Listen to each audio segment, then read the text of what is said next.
소개받은 경기연구원의 이승우라고 합니다. 제가 발표하고자 하는 부분의 비전통 안보는 한국이 갖고 있는 국제적 위상, 개선된 위상, 재래식 군사력 6.27이, 무역액 12, 경제 볼륨 11위 이런 위상에 맞는 공정한 국제 질서에 우리의 역할을 찾는 것이 중요하다. 그래서 그 이슈 어젠다가 바로 비전통 안보 영역이다라는 차원에서 준비한 부분입니다.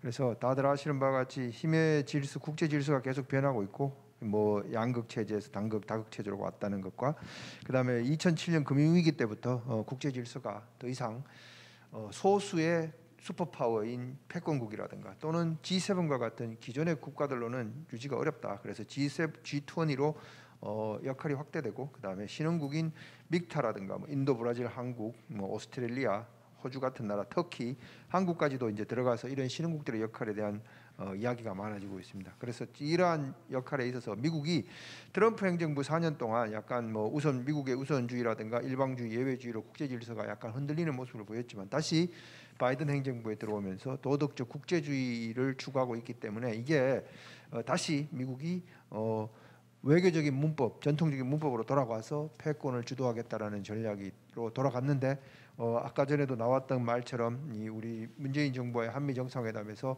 한국의 위상이 새로워지고 있지 않느냐, 긍정적인 차원에서 거기에 맞춰서 우리가 나가야 될 바는 비전통 안보가 맞지 않을까 이렇게 생각합니다. 그래서 비전통 안보로 또 가야 되는 이유가 1991년 냉전 종식을 종점으로 전통적인 군사적인 무력 충돌은 까만 선이 보여주는 바와 같이 지속적으로 감소하고 있습니다. 더 이상 길게 말할 필요는 없고, 그다음에 최근에 이제 미얀마 내전, 그다음에 이스라엘, 파키스탄에서 또 일어나고 있는 이러한 무력 충돌들로 인해서 군사적인 충돌이 없는 것은 아니지만 여전히 이 군사적인 전통 안보보다는 비전통 안보인 인간 안보가 더 중요한 측면을 차지하고 있습니다. 그래서 여기에 그러나 비전통 안보가 우리는 너무나 리버럴한 관념으로만 생각하는데 여전히 그렇지 않다. 리얼리즘적인 요소가 있다는 겁니다. 그래서 과거 냉전 마인드에 있어서의 리얼리즘은 내 적의 적은 나의 동지라는 마음이 있었다면 지금 비전통 안보에서도 여전히 리얼리즘은 내 적 또는 내 라이벌의 고통은 나에게 행복함,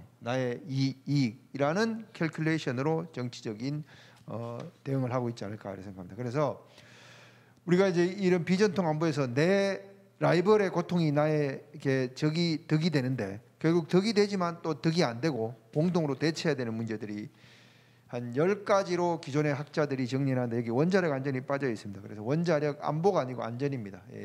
후쿠시마 사태와 같은 것인데 여기서 우리가 가장 긴급하고도 지금 의미가 있는 것은 첫 번째 대형 재난재해 기후변화에 따른 것으로서는 3번에 있는 미세먼지, 그다음에 전염병은 다들 아시는 바와 같이 최근에 그 코로나 바이러스, 그다음에 원자력 안전은 후쿠시마의 재난 재해에 따라서 또 원자력 안전 문제가 나타나고 있어서 요 세 가지가 한국과 동아시아가 가장 이미넌트하고 급박하고도 큰 위협으로 다가오고 있다라는 점에서 이 세 가지 이슈를 했습니다.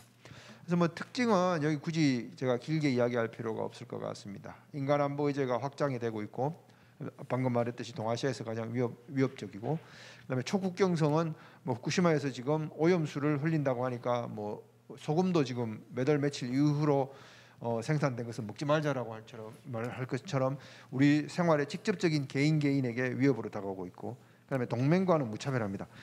미국도 이 후쿠시마 문제에 있어서 오염수 방류를 허용하고는 있지만 미국은 태평양 건너에서 자기들도 위협을 느끼고 있는데도 그런 무책임한 결정을 내리고 있는 것이고, 그다음에 여러분이 코로나19에서 봤듯이 동맹과는 무차별하다는 것은 정확하게 다 알려진 이야기니까 길게 이야기할 필요가 없을 것 같습니다.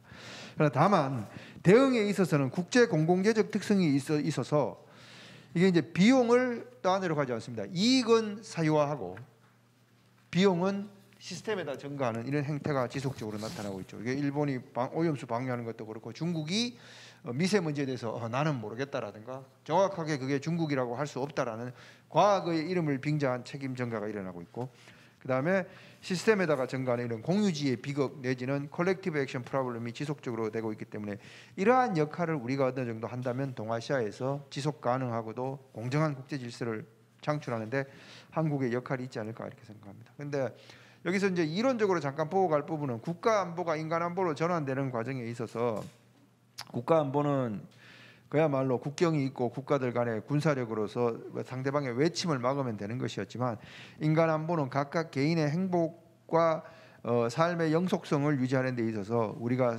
매일 접하게 되는 그런 안전을 우선 보장해야 된다라는 측면에서 초기에는 국가가 이 인간 안보에 있어서는 마치 위협 세력이고 국가와는 대척점에 있는 것처럼 인식을 해왔었습니다만은, 이제 시간이 지나면서 이게 1994년에 처음 인간 안보가 나왔을 때 이러한 극단적인 개인 중심의 견해가 있었다면, 2020년으로 오게 되면서 국가의 역할을 강조하게 됐습니다. 국가가 결국은 이 개인의 역할을, 개인의 행복과 생명의 안전을 담보해주지 않으면은 그 어렵다라는 겁니다. 옛날에 이 인권에 관한 것과 마찬가지의 이 인식의 변천이라고 보시면 됩니다.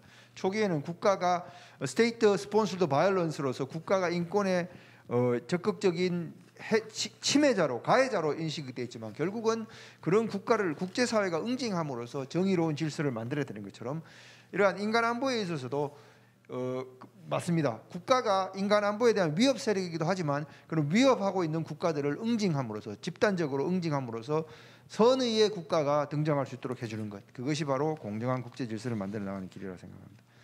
그래서 동아시아의 미세먼지 보에 대해서 보면은 이게 이제 2013년이 되면서 본격적으로 우리나라에서도 문제가 제기가 되고, 15차 한중일 환경장관회의에서 일단 문제가 제기됩니다. 근데 중국도 2013년이 되면 중국 인민들에 의해서 문제에 대해서 더 이상은 참고 살 수가 없다라는 이런 적극적인 문제 제기를 하기 시작합니다. 인민들이. 이것도 중국도 과거에는 토탈리테리안한 전체주의 시스템에서 느슨한 권위주의 체제로 오게 됨으로 해서 주민들도 삶의 질에 대한 요구가 적극적으로 나타나게 되는 것입니다. 그래서 중국도 한국의 요구에 대해서 처음에는 모르쇠로 일관하다가 대응할 수밖에 없고, 또 굳이 국내에서 주민들의 그러한 요구에 부응을 하면서 국제사회에 대해서 모르쇠로 일관하는 것이 적절하지 않기 때문에 2014년 한중 정상회담에서는 서로 양해각서를 채택하고, 2015년부터는 공동연구단을 구성해서 2025년까지 국제 공동연구단체를 설립하고 이걸 추진하기로 합니다. 물론 미국이 여기에 또 어떤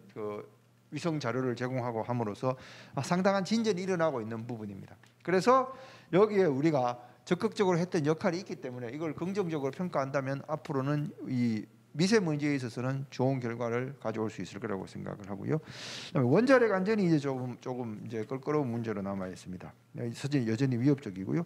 다들 아시는 바와 같이 2011년에 후쿠시마 원전 사고로 독일이 8기의 원자력을 즉각 폐기하고 2022년까지 완전히 다 원자력을 없애겠다고 했던 것이고, 우리도 2016년에 지진이 일어나니까 2017년에 고리 1호기를 폐기했는데, 이게 이제 국내 정치 문제로 번져버렸는데, 결국은 이 에너지에 있어서는 이게 이제 아까 말했듯이 이 포스트 모더니스트적인 약간의 논란이 있습니다. 이게 이제 탄소 제로로 가려고 하면은 이런 저개발 국가들한테는 이게 방법이 없습니다. 이게 원자력도 하지 말고 화석연료도 쓰지 말고 그러면 도대체 뭘 하라는 거냐? 그럼 우리는 그러면 그 아프리카의 원시인들이 사는 그런 삶을 살아라는 것이냐라는 이런 어떤 콜로니얼리즘의 문제가 생기기 때문에 여기는 신중해야 될 필요는 있습니다만은, 어쨌든 이게 이제 동아시아에서의 문제는 뭐가 되냐면은 이게 끊임없는 논란이 됩니다. 일본과는 WTO에 대한 제소가 일어났습니다. 이게 이제 2013년에 정홍원 총리가 도리어 우리 국민들한테 협박을 했죠. 이 원자력 괴담을 터뜨리면 처벌하겠다 이랬더니, 이게 일본 총리냐 한국 총리냐 이래가지고 그때 2013년에 검수 조치를 취했는데 2015년에 일본이 제소를 합니다.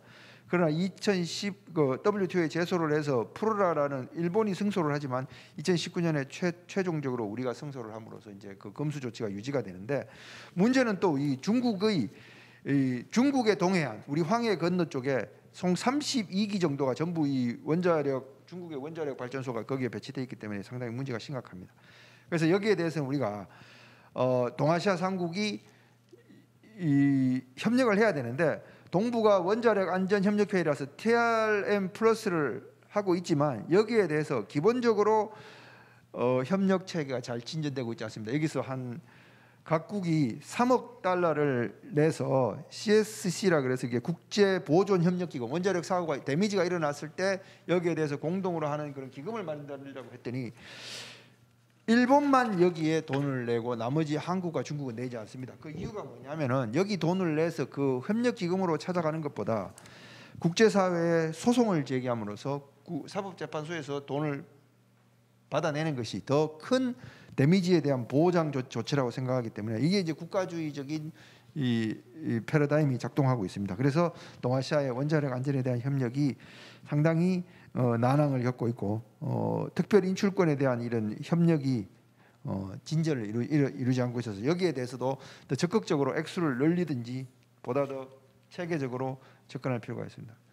마지막으로 전염병 통제에 대해서는 뭐 제가 더 이상 길게 여기 이제 표에다가 뭐 각국의 이거 데미지 환자 숫자를 넣어놨는데 그건 실질적으로 의미가 없습니다. 뭐 매일 그렇다고 그걸 팔로우할 수도 없는 건데 이제 어쨌든 OIHP라는 게 국제보건사무소가 1907년 가장 오래된 국제 이 비전통 안보 기구임에도 불구하고 가장 요즘 보면은 대응을 못 하고 있는 것으로 드러났습니다. 그래서 이번에 이 백신이라든가 이런 확보에서 마스크에서도부터도 공공재적 성격에도 불구하고 국가주의 원리가 지배적입니다. 그러나 이게 보면 대만이나 싱가포르가 잘 했다고 했지만 결국은 지금 수백 명대의 신규 확진자들이 매일 나타나고 있습니다. 그래서 이 문제 자체가 상당히 국제 공공재적으로 공동의 대처를 해야 되는데 개별 국가들이 자국의 이익을 위해서만 활동하고 있기 때문에 여기에 대한 가장 적극적인 역할을 해야 되는데 이게 이제 한국이 역할을 할 수 있는 부분으로서 큰 역할이라고 생각합니다. 이번에 이제 우리가 백신의 공장이 된다면 공공재적 성격을 주도함으로써 우리가 공정한 국제 질서를 주도하는 하나의 역할을 할 수 있지 않을까 이렇게 생각합니다. 그래서 동아시아의 비전통 안보가 안 됐던 이유는 여기 이제 이유를 들고 있는데 뭐 이건 다들 아시는 바와 같이 비전통 안보 의제가 여전히 2차적 중요성에 머물러 있는 것이 냉전 질서 구도가 남아 있고 패권 경쟁에서 미중이 다시 G2로서 경쟁하고 있다는 것이고요.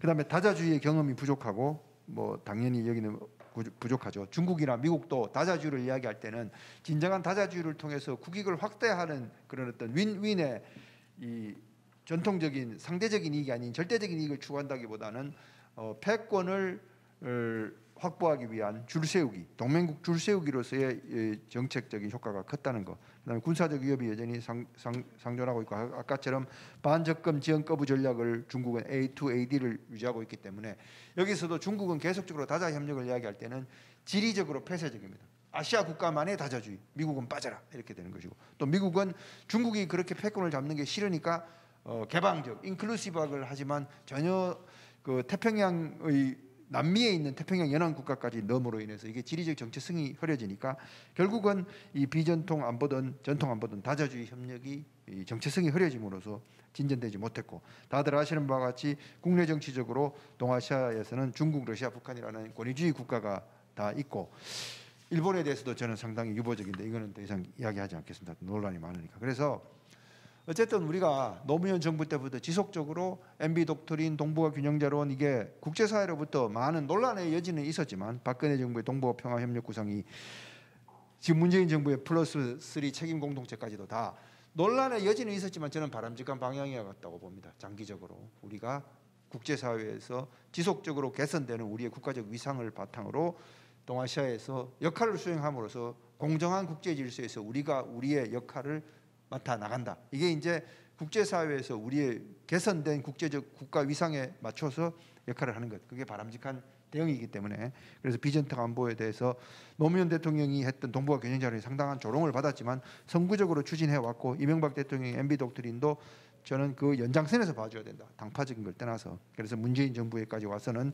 지금 정상회담에서 나타난 것처럼 여기 나온 D10을 바이든이 적극적으로 주장하고 있는 게 바로 민주주의 동맹을 통해서 한국을 끌어들여서 새로운 질서를 유지하겠다고 하는데 여기는 우리가 편성이 되었던 적극적인 뭐 밴드웨건이든 뭐든 간에 우리가 역할을 수행함으로써 동아시아에서 적극적인 역할을 할 수 있다고 봅니다. 그래서 여기에서 저는 순서를 굳이 정하자면은 백신, 전염병, 그다음에 미세먼지, 마지막으로 원자력 안전 이 세 가지 주제에 있어서 우리가 역할을 수행한다면 동아시아에서 균형자로서의 역할 이게 균형자라는 게 뭐 힘의 균형자가 아니라 이 다자 협력을 주도해서 공정한 국제 질서를 동아시아에서 만들어서 동아시아 주민들의 인간들의 안보를 개선하는 역할을 해준다면 이게 우리가 국제사회에서 지금 받고 있는 존경보다도 더 큰 존경을 받을 수 있는 그런 외교 정책이라고 생각하면서 그 끝은 동아시아에서는 느슨한 협의체 형식으로 끌어감으로써 우리가 이 주변국의 참여를 유도해서 주도적인 역할을 함으로써 공정한 국제 질서 그리고 지속적인 한반도 평화보다는 공정한 국제 질서를 만드는 데 있어서 중요한 분야라 생각하면서 제 발표를 마치겠습니다. 감사합니다.